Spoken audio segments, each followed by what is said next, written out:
Advocate ആവാനായിട്ട് ആഗ്രഹിക്കുന്നവർക്ക് വേണ്ടിയിട്ടാണ് ഇന്നത്തെ ഈ ഒരു വീഡിയോ. അപ്പൊ നിങ്ങൾ അഡ്വക്കേറ്റ് ആവാനായിട്ട് ആഗ്രഹിക്കുന്നുണ്ടെങ്കിൽ നിങ്ങൾ എന്തായാലും ക്ലീനെ കുറിച്ച് അറിഞ്ഞിട്ടുണ്ടാവും അല്ലെ? പക്ഷെ പലർക്കും അറിയില്ല എന്താണ് ക്ലീ, അതുപോലെ തന്നെ അതിന്റെ ക്വാളിഫിക്കേഷൻ എന്താണ്, അതിന്റെ സിലബസ് എന്താണ്, അതുപോലെ തന്നെ എക്സാം പാറ്റേൺ എങ്ങനെയാണ്. ഈ കാര്യങ്ങളെ കുറിച്ചാണ് ഞാൻ ഇന്നത്തെ ഈ ഒരു വീഡിയോയിൽ ഡിസ്കസ് ചെയ്യാനായിട്ട് പോകുന്നത്. സോ വീഡിയോ നിങ്ങൾ സ്കിപ്പ് ചെയ്യാതെ തന്നെ കാണാനായിട്ട് ശ്രമിക്കുക. കാരണം ഇതിൽ വളരെ വ്യക്തമായിട്ട് തന്നെ എന്താണ് ക്ലീ, ഞാൻ നേരത്തെ പറഞ്ഞതുപോലെ ക്ലീ എന്താണ്, അതിന്റെ ബേസിക് ക്വാളിഫിക്കേഷൻ, ആ ഒരു എൻട്രൻസ് എക്സാമിനേഷനുള്ള ക്വാളിഫിക്കേഷൻ എന്താണ്, സിലബസ് എന്താണ്, അതുപോലെ എക്സാം പാറ്റേൺ എന്താണെന്നുള്ളത് കൃത്യമായിട്ട് പറയുന്നുണ്ട്. So welcome to competitive cracker. ഞാൻ Dhanya.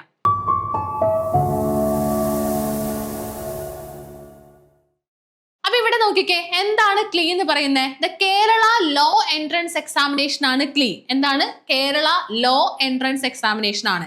Is conducted by the commissioner for entrance examination Kerala. Okay, CEE, അതായത് കമ്മീഷണർ ഫോർ എൻട്രൻസ് എക്സാമിനേഷൻ ആണ് ഇത് കണ്ടക്ട് ചെയ്യുന്നത്. It is a mandatory entrance test for admission to various undergraduate and post graduate law programs offered by the government and private colleges in India in Kerala. Okay, അതായത് KLEE എന്ന് പറയുമ്പോൾ Kerala law entrance examination ആണെന്ന് പറഞ്ഞു. അപ്പൊ നിങ്ങൾക്ക് ഒരു advocate ആവണം എന്നുണ്ടെങ്കിൽ അതിന്റെ ഒരു ബേസിക് ആയിട്ടുള്ള ഒരു ചവിട്ടുപടിയാണ് നമ്മുടെ ക്ലീ എന്ന് പറയുന്നത്. സോ ഈ ഒരു എൻട്രൻസ് എക്സാമിനേഷൻ നിങ്ങൾ പാസ് ആയി കഴിഞ്ഞാൽ നിങ്ങൾക്ക് എന്ത് ചെയ്യാനായിട്ട് സാധിക്കും? പ്രൈവറ്റ് ലോ കോളേജസ് അല്ലെങ്കിൽ ഗവൺമെന്റ് ലോ കോളേജസിൽ അഡ്മിഷൻ ലഭിക്കുന്നുള്ളതാണ് ഇതിന്റെ ഒരു പ്രത്യേകത എന്ന് പറയുന്നത്. അപ്പൊ ഇതിന്റെ നോട്ടിഫിക്കേഷൻ വരാറായി. അപ്പൊ പലരും പറയുന്നുണ്ട് ഇതിന്റെ നോട്ടിഫിക്കേഷൻ ഉടനെ വരും എന്ന് പറയുന്നുണ്ട്.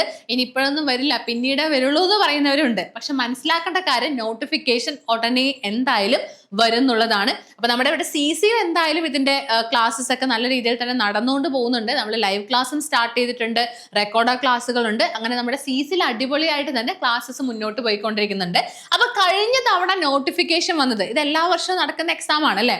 അപ്പൊ കഴിഞ്ഞ തവണ നോട്ടിഫിക്കേഷൻ വന്നിട്ട് പഠിക്കാൻ പോലും നമ്മുടെ സ്റ്റുഡൻസിന് സമയം കിട്ടിയിട്ടുണ്ടായിരുന്നില്ല. കാരണം മെയ് ഫസ്റ്റ് വീക്ക് ആണ് നോട്ടിഫിക്കേഷൻ വന്നത്, മെയ് ലാസ്റ്റ് വീക്ക് തന്നെ എക്സാം നടന്നു. അപ്പൊ അതുകൊണ്ട് തന്നെ ഒരു 30 ദിവസം പോലും തികച്ച് പഠിക്കാൻ കിട്ടാത്തൊരു സമയമായിരുന്നു കഴിഞ്ഞ വർഷം എന്ന് പറയുന്നത്. അപ്പൊ നമ്മൾ എന്തുകൊണ്ടും ആ ഒരു രീതി നമ്മൾ എക്സ്പെക്ട് ചെയ്ത് കഴിഞ്ഞാൽ ഇപ്പൊ തന്നെ എന്തായാലും പഠിക്കാൻ സ്റ്റാർട്ട് ചെയ്യണം. കാരണം നോട്ടിഫിക്കേഷൻ വന്നിട്ട് പഠിക്കാന്ന് പറയാൻ നമുക്ക് അത്രയും സമയം കിട്ടില്ല. ഓക്കെ, നോട്ടിഫിക്കേഷൻ വന്ന് ഒരുപാട് മാസങ്ങൾ കിട്ടുന്ന ഒരു എക്സാം അല്ല നമ്മുടെ ക്ലീ എന്ന് പറയുന്നത്, ഡിപ്പെൻസ് ആണ്. പക്ഷെ എന്നിരുന്നാലും കഴിഞ്ഞ തവണത്തെ നോട്ടിഫിക്കേഷൻ വന്നത് നോക്കുമ്പോൾ നമുക്ക് എന്ത് ചെയ്യാനായിട്ട് സാധിക്കില്ല, പഠിക്കാനായിട്ട് വേണ്ടത്ര സമയം കിട്ടില്ല. അപ്പൊ അതുകൊണ്ട് തന്നെ നിങ്ങൾ ഉറപ്പായിട്ടും നോട്ടിഫിക്കേഷൻ വരട്ടെ എന്ന് ചിന്തിക്കാതെ പെട്ടെന്ന് തന്നെ എന്ത് ചെയ്യാനായിട്ട് ശ്രമിക്കുക, പഠിക്കാനായിട്ട് ശ്രമിക്കുക എന്നുള്ളതാണ്. ഓക്കെ ആണല്ലോ? അപ്പോൾ നമ്മൾ എന്താണ് ക്ലീ എന്നുള്ളത് പറഞ്ഞു. ഇനി ക്ലീ എന്താണെന്ന് ആരെങ്കിലും ചോദിച്ചു കഴിഞ്ഞാൽ നിങ്ങൾക്ക് അറിയില്ല എന്ന് പറയരുത്. ഇനി കോഴ്സസ് ഓഫേർഡ് ത്രൂ ക്ലീ 2026, അതായത് ഈ ക്ലീ നമ്മൾ പാസ്സായി കഴിഞ്ഞാൽ എന്തൊക്കെ കോഴ്സാണ് നമുക്ക് കിട്ടുന്നത്, അല്ലെങ്കിൽ എവിടെയാണ് നമുക്ക് അഡ്മിഷൻ എടുക്കാനായിട്ട് സാധിക്കുന്നത് എന്നുള്ളതാണ്. സോ 5 ഇയർ ഇന്റഗ്രേറ്റഡ് LLB നമുക്ക് ഒന്നില്ലെങ്കിൽ ചൂസ് ചെയ്യാം. അതായത് BA LLB, BSc LLB, BCom LLB, അവിടേക്കുള്ള അഡ്മിഷൻ നമുക്ക് ലഭിക്കുന്നതാണ്. അല്ലെങ്കിൽ 3 ഇയർ LLB നമുക്ക് എന്ത് ചെയ്യാം, അപ്ലൈ ചെയ്യാന്നുള്ളതാണ്. സോ 5 ഇയർ ഇന്റഗ്രേറ്റഡ് LLB അല്ലെങ്കിൽ 3 ഇയർ LLB, അതുപോലെ LLM post graduate law programme അല്ലെ? പോസ്റ്റ് ഗ്രാജുവേറ്റ് ലോ പ്രോഗ്രാം ആണ് LLM എന്ന് പറയുന്നത്. അപ്പൊ ഇത് 5 ഇയർ ഇന്റഗ്രേറ്റഡ് LLB എന്ന് പറയുമ്പോൾ ഡയറക്റ്റ് നമ്മുടെ +2 കഴിഞ്ഞ സ്റ്റുഡൻസിന്, ഓക്കെ, +2 കഴിഞ്ഞിട്ട് ഡയറക്റ്റ് ആയിട്ട് നമുക്ക് എന്ത് ചെയ്യാം, ഈ എക്സാം എൻട്രൻസ് എക്സാം എഴുതി 5 ഇയർ ഇന്റഗ്രേറ്റഡ് LLBക്ക് നമുക്ക് ജോയിൻ ചെയ്യാം. അതാണ് BA LLB, BSc LLB, BCom LLB എന്ന് പറയുന്നത്. ഇനി ഡിഗ്രി ആണ് നിങ്ങൾ പാസ്സായതെങ്കിൽ, ഡിഗ്രി കഴിഞ്ഞ സ്റ്റുഡൻസിനാണെങ്കിൽ 3 ഇയർ LLBക്ക് ജോയിൻ ചെയ്താൽ മതി. അവിടെ 5 ഇയറിന്റെ കാര്യം വരുന്നില്ല. 3 ഇയർ LLBക്ക് എന്ത് ചെയ്യാം, ജോയിൻ ചെയ്യാന്നുള്ളതാണ് ഡിഗ്രി കഴിഞ്ഞ സ്റ്റുഡൻസിനോട് പറയാനുള്ളത്.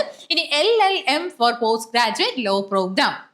Okay, post graduate law programme ആണ് നമ്മുടെ LLM എന്ന് പറയുന്നത്. അപ്പൊ ഇതൊക്കെയാണ് കോഴ്സസ് ഓഫേർഡ് ത്രൂ ക്ലീ എന്ന് പറയുന്നത്. ഓക്കെ, ഇനി അടുത്തത് എക്സാം പാറ്റേൺ ആണ്. ഇത് എങ്ങനെയാണ് എക്സാം നടക്കുന്നത്, ഇത് എത്ര മാർക്കിനാണ് എക്സാം നടക്കുന്നത്, ഇതിന് നെഗറ്റീവ് മാർക്സ് ഉണ്ടോ, അല്ലെങ്കിൽ ഒരു ക്വസ്റ്റ്യൻ എത്ര മാർക്കാണ് എന്നൊക്കെ പലരുടെയും ഡൗട്ട് ആയിരിക്കും. അപ്പൊ മനസ്സിലാക്കുക, the KLEE exam is a computer based test ആണ്. ഒരു CBT മോഡലാണ് ഇവിടെ എക്സാം നടക്കുന്നത്. Design to assess the legal aptitude, reasoning ability and general awareness. അതിന്റെ മോഡ് എന്ന് പറയുന്നത് നമ്മൾ പറഞ്ഞു കമ്പ്യൂട്ടർ ബേസ്ഡ് ടെസ്റ്റ് ആണ്. ഡ്യൂറേഷൻ 2 മണിക്കൂറാണ്. 2 മണിക്കൂറിന്റെ എക്സാം ആണ്. ക്വസ്റ്റ്യൻ ടൈപ്പ് എന്ന് പറയുന്നത് മൾട്ടിപ്പിൾ ചോയ്സ് ക്വസ്റ്റ്യൻസ് ആണ്. ഇവിടെ ഡിസ്ക്രിപ്റ്റീവ് ഫോം ഒന്നും അല്ല, നമ്മുടെ MCQ തന്നെയാണ്. And marking 3 marks for each correct answer. ഒരെണ്ണം ഒരു ക്വസ്റ്റിന് എത്ര മാർക്കാണ്? 3 മാർക്കാണ് വരുന്നത്. ഒരെണ്ണം കറക്റ്റ് ആയി കഴിഞ്ഞാൽ 3 മാർക്കാണ് കിട്ടുന്നത്. പക്ഷെ അവിടെ ശ്രദ്ധിക്കേണ്ട കാര്യം 1 mark negative for wrong answer. നമുക്ക് 0.33 0.25 ഒന്നും അല്ല. അതായത് 1 മാർക്കാണ് ഒരു ക്വസ്റ്റിന് പോകുന്നത്. ഒരു ക്വസ്റ്റ്യൻ തെറ്റിക്കഴിഞ്ഞാൽ 1 മാർക്കാണ് അവിടെ പോകുന്നത്. അതായത് 1 മാർക്ക് മീൻസ് നെഗറ്റീവ് മാർക്കായിട്ട് 1 മാർക്കാണ് പോകുന്നത് എന്നുള്ളതാണ്. ഓക്കെ, അപ്പൊ ശ്രദ്ധിക്കുക, ഒരു ക്വസ്റ്റ്യൻ നമ്മൾ ശരിയാക്കി കഴിഞ്ഞാൽ 3 മാർക്ക് കിട്ടും. പക്ഷെ ഒരു ക്വസ്റ്റ്യൻ തെറ്റിക്കഴിഞ്ഞാൽ നമുക്ക് അവിടെ നെഗറ്റീവ് മാർക്കായിട്ട് 1 മാർക്കാണ് ഉള്ളതെന്നാണ് അവിടെ ശ്രദ്ധിക്കേണ്ട കാര്യം എന്ന് പറയുന്നത്. അപ്പൊ നമുക്ക് എന്തുകൊണ്ടും പഠിച്ചാൽ മാത്രം പോരാ, അത്രയും പ്രാക്ടീസും കൂടെ നമുക്ക് വേണം. കാരണം ഇത് കാര്യങ്ങളൊക്കെ നമുക്ക് പഠിച്ചത് കൊണ്ട് മാത്രമായില്ല അല്ലെ. നമുക്ക് ഈ ഒരു CBT മോഡൽ എഴുതി പ്രാക്ടീസ് ചെയ്യണം. ഇപ്പൊ പ്ലസ് ടു കഴിഞ്ഞ സ്റ്റുഡൻസ് എന്ന് പറയുമ്പോൾ അവർക്ക് ചിലപ്പോൾ അധികം ഇതിനെക്കുറിച്ചൊന്നും അറിയുന്നുണ്ടാവില്ല. CBT മോഡൽ എങ്ങനെയാണ് എക്സാം നടക്കുന്നത് അതൊന്നും അറിയുന്നുണ്ടാവില്ല. അതുപോലെ തന്നെ ഇപ്പൊ ഡിഗ്രി കഴിഞ്ഞ സ്റ്റുഡൻസിനാണെങ്കിലും അതിനെക്കുറിച്ചുള്ള ഒരു അവയർനെസ് ചിലപ്പോൾ കുറവായിരിക്കും. ഞാൻ എല്ലാവരെയും അല്ല, കുറച്ച് പേരെയാണ് ഞാൻ ഉദ്ദേശിക്കുന്നത്. അപ്പൊ അതുകൊണ്ട് തന്നെ ഈ CBT മോഡൽ നമ്മൾ എക്സാം എഴുതി അത്രയും പ്രാക്ടീസ് ചെയ്യേണ്ടതുണ്ട്. ആൻഡ് നെഗറ്റീവ് മാർക്സ് വരാതെ തന്നെ മാക്സിമം നല്ല മാർക്ക് സ്കോർ ചെയ്യാനായിട്ട് നമ്മൾ ശ്രമിക്കേണ്ടതുണ്ട്.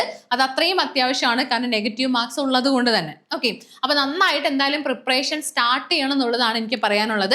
പിന്നെ ഇതിന്റെ സിലബസ് എന്ന് പറയുന്നത് ജനറൽ ഇംഗ്ലീഷ് ഉണ്ട്, general knowledge and current affairs ഉണ്ട്, ലീഗൽ ആപ്റ്റിറ്റ്യൂഡ് ഉണ്ട്, then arithmetic and numerical ability ഉണ്ട്. അപ്പൊ ഇതിൽ ലീഗൽ ആപ്റ്റിറ്റ്യൂഡ് എന്ന് പറയുന്ന പോർഷൻ നന്നായിട്ട് നോക്കേണ്ട ഒരു പോർഷനാണ്.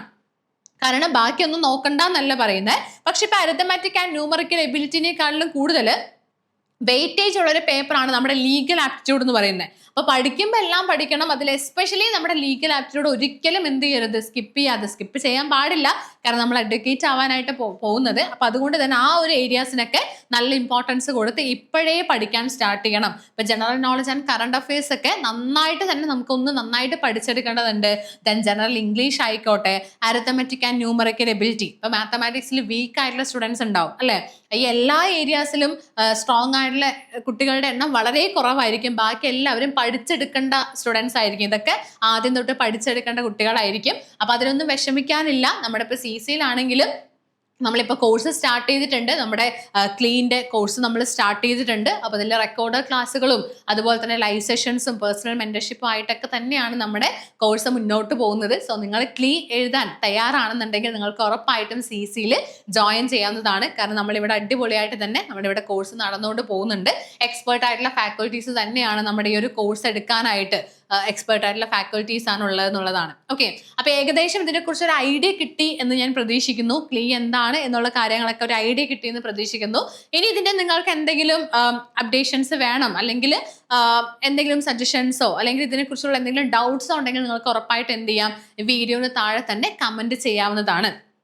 ക്ലിയോ ആയിട്ട് ബന്ധപ്പെട്ട എന്ത് ഡൗട്ട് ഉണ്ടെങ്കിലും നിങ്ങൾക്ക് വീഡിയോന് താഴെ തന്നെ കമന്റ് ചെയ്യാം. അപ്പൊ ഞാൻ നേരത്തെ പറഞ്ഞ കാര്യം നിങ്ങളൊന്ന് ഓർക്കുക. അതായത് നോട്ടിഫിക്കേഷൻ വന്നിട്ട് പഠിക്കാമെന്ന് ഒരിക്കലും വിചാരിക്കരുത്. കാരണം നോട്ടിഫിക്കേഷൻ വന്നു കഴിഞ്ഞാൽ വളരെ ചുരുങ്ങിയ ദിവസങ്ങൾ മാത്രമേ നമ്മുടെ കയ്യിലുണ്ടാവുള്ളൂ പഠിക്കാനായിട്ട്. പക്ഷെ ആ ചുരുങ്ങിയ ദിവസങ്ങളിൽ ഈ പറഞ്ഞ കാര്യങ്ങൾ, അതായത് നമ്മുടെ കറണ്ട് അഫയേഴ്സ് ആയിക്കോട്ടെ, ജനറൽ നോളജ് ആയിക്കോട്ടെ, അല്ലെങ്കിൽ legal aptitude, arithmetic and numerical ability, ഇതിവിടെ കാണുന്ന സമയത്ത് 4 പോയിന്റ് ആയിട്ട് കൊടുത്തേ ഉള്ളൂ. പക്ഷെ അതിൽ ഓരോന്നിലും ഒരുപാട് കാര്യങ്ങളാണ് നമുക്ക് പഠിക്കാനായിട്ടുള്ളത്. അപ്പൊ അതുകൊണ്ട് തന്നെ നോട്ടിഫിക്കേഷൻ വരുന്നത് വരെ വെയിറ്റ് ചെയ്യാതെ എത്രയും പെട്ടെന്ന് നിങ്ങൾ പഠിക്കാൻ സ്റ്റാർട്ട് ചെയ്യുക. നമ്മുടെ CCയിലെ കോഴ്സിന്റെ കാര്യം കൂടെ ഞാനൊന്ന് മെൻഷൻ ചെയ്യുവാണ്. സോ നിങ്ങൾക്ക് ഇൻട്രസ്റ്റഡ് ആണെന്നുണ്ടെങ്കിൽ ഉറപ്പായിട്ട് നിങ്ങൾക്ക് താഴെ കാണുന്ന ലിങ്കിൽ നിങ്ങൾക്ക് ഒന്നില്ലെങ്കിൽ രജിസ്റ്റർ ചെയ്യാം, അല്ലെങ്കിൽ കോൺടാക്ട് ചെയ്യാവുന്നതാണ്. താഴെ കാണുന്ന നമ്പറിൽ തന്നെ നിങ്ങൾക്ക് കോൺടാക്ട് ചെയ്യാവുന്നതാണ്.